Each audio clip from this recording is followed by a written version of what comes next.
Discover the world के मुअज़्ज़ज़ साथियों, अस्सलाम वालेकुम।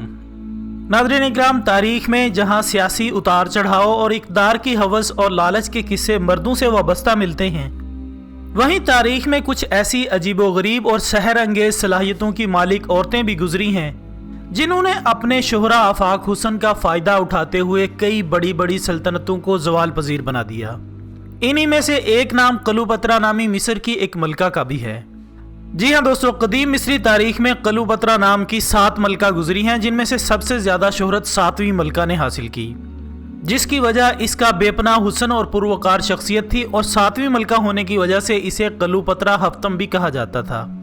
ख़वातीन हज़रात, 48 क़ब्ल मसीह में इस तारीख साज खातून का किस्सा, जिसे 2 हिस्सों में तकसीम किया गया है, इसका पहला हिस्सा कुछ यूँ है कि क्लीयोपेत्रा मिस्र की मलका और सिकंदरिया के हुक्मरान यूनानी ख़ानदान बतलीमूस में से थी। इसका बाप इक़्तिदार से महरूम होने के बाद जब रूम की हिमायत से बहाल हुआ तो मिस्र पर रूम की गुलामी का साया पड़ना शुरू हो गया। अब चूंकि बादशाह अहले रूम का मकरूज था, लिहाजा एक तरफ इसने रूम की मजलिस उमरा से वादा किया कि इसके मरने के बाद मिस्र पर रूम का कब्जा होगा, जबकि दूसरी तरफ इसने शाह मिस्र को ये वसीयत भी कर डाली कि इसके मरने के बाद इसके तख्त की वारिस इसकी औलाद होगी। लिहाजा नाजरीन, जब इसका इंतकाल हुआ तो इसकी औलाद में से बड़ी क्लीयोपेत्रा थी, जिसकी उम्र उस वक्त 18 साल थी। लिहाजा मुअर्रिखीन के मुताबिक इसका बड़ा लड़का और बड़ी लड़की मुश्तरका तौर पर ताजो तख्त के वारिस करार पाए और मिलकर हुकूमत करने लगे। लेकिन चंद ही दिनों में इक़्तिदार की हवस ने दोनों में दरार पैदा कर दी और यूं कसरे शाही 2 ग्रोहों में तकसीम हो गया। क्लीयोपेत्रा का हामी ग्रोह कमजोर निकला, लिहाजा इसको जिला वतन होना पड़ा। लेकिन नाजरीन, थोड़े ही दिनों बाद जवां साल क्लीयोपेत्रा शाम के इलाके से एक फौज लेकर मिस्र में दाखिल हो गई। इन्हीं दिनों रूम का हुक्मरान जब सालसी के तौर पर मिस्र आया तो क्लीयोपेत्रा के सहर अंगेज हुस्न और जुल्फों का असीर होकर 2 बरस तक मिस्र में मुकीम रहा और शादी रचाए बगैर ही क्लीयोपेत्रा के नाजायज बच्चे का बाप बन गया। यूं क्लीयोपेत्रा ने अपना मार्का इश्क का पहला शिकार रूम के इस शोहरा आफाक हुक्मरान जूलियस सीजर का किया, जो खुद उससे उम्र में 30 साल बड़ा था। ख़वातीन हज़रात, इसके बाद अपने सबसे बड़े हरीफ जनरल पाम्पे को शिकस्त देने के बाद जब जूलियस सीजर ने तख्ते रूम संभाला तो क्लीयोपेत्रा उसकी कुर्बत और दीगर पुरस्रार अज़ाइम के लिए रूम में ही मुकीम हो गई और यूं अमली तौर पर मिस्र सल्तनत रूम का एक सूबा बनकर रह गया। लेकिन दोस्तों, जब जूलियस सीजर भी अपने बेवफा दोस्त ब्रूट्स और रूमी सेंटरों के हाथों मारा गया तो क्लीयोपेत्रा उसके मुंह बोले बेटे और नायब जनरल अंतोनी से ताल्लुकात बनाकर उसके 3 बच्चों की मां बन गई। नाजरीन, तारीखी वाक़यात बताते हैं कि अंतोनी ने कुछ अरसे बाद ही अपनी बीवी के नापसंदीदा रवैयों से मजबूर होकर उसके भाई ओक्टेवियनुस की सख्त तौहीन की, जिसका नतीजा ये हुआ कि इनके दरमियान जंग भड़क उठी। जबकि उधर ओक्टेवियनुस ने पार्थिनियों पर फतह हासिल करके अंतोनी के रूम को मुकम्मल तौर पर ताराज करने की कोशिश की और सिकंदरिया की पुरानी अजमत को जबरदस्त धचका लगाया। उसने साफ तौर पर ऐलान कर दिया कि रूम की सल्तनत का असल हकदार क्लीयोपेत्रा और इसका बेटा सीरजैन है। लिहाजा इन हालात के पेश नज़र ओक्टेवियनुस और अंतोनी की जमातों में जंग होना नागुज़ीर थी। चुनाचे ओक्टियम के मुकाम पर एक मार्का खेज जंग हुई। अगरचे इस खून रेजी की जंग में क्लीयोपेत्रा भी शरीक थी, मगर वो अपनी जान बचाकर भाग निकली और सिकंदरिया में पनाह ली। अंतोनी शिकस्त खाकर वापस चला आया, जहां इसने अपने वफादार फौजों को दोबारा जमा करने की कोशिश की। सामईन गिरामी, अब अंतोनी और क्लीयोपेत्रा महसूस करने लगे थे कि उन्होंने एक दूसरे को समझने में शदीद गलती की है। चुनाचे दोनों के दिलों पर गम और अलम की घटाएं छा गईं। लेकिन एक आरजू अभी तक इनके दिलों में बाकी थी कि अंजामकार इनका मिलाप हो जाए। कहा जाता है कि जब अंतोनी लीबिया से नाउमीद होकर सिकंदरिया आया तो उस वक्त ओक्टेवियनुस की फौजें सिकंदरिया के दरवाजों तक पहुंच चुकी थीं। अंतोनी ने हिम्मत पकड़ी और एक बार फिर अपनी खोई ताकत और दलेरी से काम लेकर दुश्मन का मुकाबला किया, लेकिन फौज ने इसका साथ छोड़ दिया।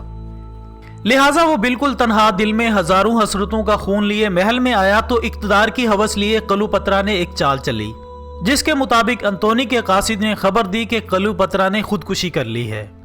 इस खबर का सुनना ही था कि इश्क में मुब्तला अंतोनी ने इस अफवाह को हकीकत समझा और तलवार से अपना सीना चाक करके खुदकुशी कर ली। और फिर अंतोनी की खुदकुशी की खबर सुनने पर पछतावे की आग में जलती हुई क्लीयोपेत्रा खुद को जहरीले मिस्री कोबरा सांप से डसवाकर तारीख में बेवफाई की अलामत के तौर पर हमेशा के लिए जिंदा हो गई। ख़वातीन हज़रात, मुअर्रिखीन के मुताबिक वो हुस्नो चाशनी और जहानत के जादुई हथियारों से लैस एक पुरस्रार और अय्यार औरत थी, जो सल्तनत रूम पर काबिज होना चाहती थी। चुनाचे इसने वुसअत इक़्तिदार के लिए رومی سلطنت کو تباہ و برباد کر کے روم پر قابض ہونے کے لیے جولیس سیزر کی زندگی تک رسائی کی تھی، اور بعد میں جولیس سیزر کے اپنے ہی قابل اعتماد دوست بروٹس کے ہاتھوں قتل میں بھی اس کلوپترا کا شاطرانہ ذہن کار فرما تھا۔ تاہم تاریخ کی پرانی کتابیں کلوپترا کے زمانے کی شاعری اور روایات سے یہ ظاہر کرتی ہیں کہ کلوپترا نے شہنشاہ روم اگسٹس کے ہاتھوں اپنے شوہر جنرل انتھونی کی شکست اور خودکشی کے بعد خود کو اگسٹس سے بچانے کے لیے خودکشی کا فیصلہ کیا۔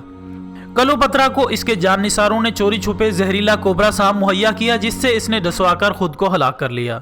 ناظرین اکرام، یہ تو اس قصے کا پہلا پہلو تھا، جبکہ دوسرا پہلو یہ ہے کہ تاریخ کے مطابق 51 قبل مسیح میں جب کلوپترا کا بڑا بھائی تخت نشین ہوا تو اس نے فرعونی روایات کے مطابق اپنی 11 سالہ کمسن بہن کلوپترا سے شادی کی، اور جب اس کی ہلاکت ہوئی تو اس کے چھوٹے بھائی بطلیموس نے تخت سنبھالا، جس نے انہی روایات کے مطابق اپنی بہن سے شادی کی۔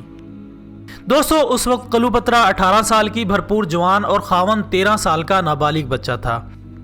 اب 11 برس کی عمر میں بڑے بھائی جیسے بھرپور مرد کے ہاتھوں جنسی کھلونا بن کر جنونی عورت بن جانے والی کلوپترا کے لیے 11 سالہ نابالغ خاوند اس کی کمزوری بن گیا۔ ایک کم عمر خاوند کی نااہل رفاقت نے کلوپترا کو جنسی تسکین کے لیے خوب سے خوب مرد کی تلاش میں سرگرداں کر دیا، جس نے پھر اپنی موت کو گلے لگانے تک کبھی پیچھے مڑ کر نہیں دیکھا۔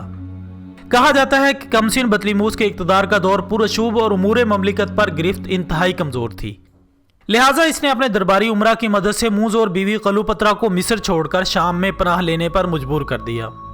بطلیموس کی ہلاکت کے بعد کلوپترا نے خاندان فرعون شاہی کا تخت و تاج سنبھال کر خدائی کے دعوے دار فرعونوں کی روایت کے مطابق خود کو دیوی کہلانا شروع کر دیا۔ دوستو، ان تمام معاملات پر غور و فکر کرنے سے پتہ چلتا ہے کہ اگرچہ کلوپترا مصر کی وہ شہرہ آفاق فرعون ملکہ تھی جس کے ہوش ربا حسن اور قیامت خیز جوانی نے سلطنت روم کے نامور جرنیلوں کو خاک و خون میں رنگ کر عظیم و شان سلطنتوں کو ہمیشہ کے لیے صفحہ ہستی سے مٹا دیا تھا، لیکن یہ عورت تاریخ کی ان بد نصیب عورتوں میں شامل ہوئی جنہوں نے اپنے حسن کی قیمت وصول کرتے ہوئے نیلامی کی سولی پر چڑھ کر بے وفائی کی عظیم مثال بن کر تاریخ کا حصہ بن گئی۔ اس کے ساتھ ہی ہماری آج کی اس ویڈیو کا اختتام ہوتا ہے۔ اللہ سے دعا ہے کہ اللہ ہمیں ایسے اعمال کی توفیق بخشے جو تاریخ میں اچھے الفاظ سے یاد کیے جائیں۔ آمین ثم آمین۔ ویڈیو پسند آنے کی صورت میں اسے لائک کریں، اپنے دوستوں کے ساتھ شیئر کریں اور کمنٹس کی صورت میں اپنی قیمتی رائے دیتے رہا کریں۔ ہم کل انشاءاللہ دوبارہ حاضر ہوں گے ایک اور اچھی سی ویڈیو کے ساتھ۔ تب تک کے لیے اپنا دوستوں، رشتہ داروں اور گرد و نواح کے تمام لوگوں کا بہت خیال رکھیے گا۔ اللہ حافظ۔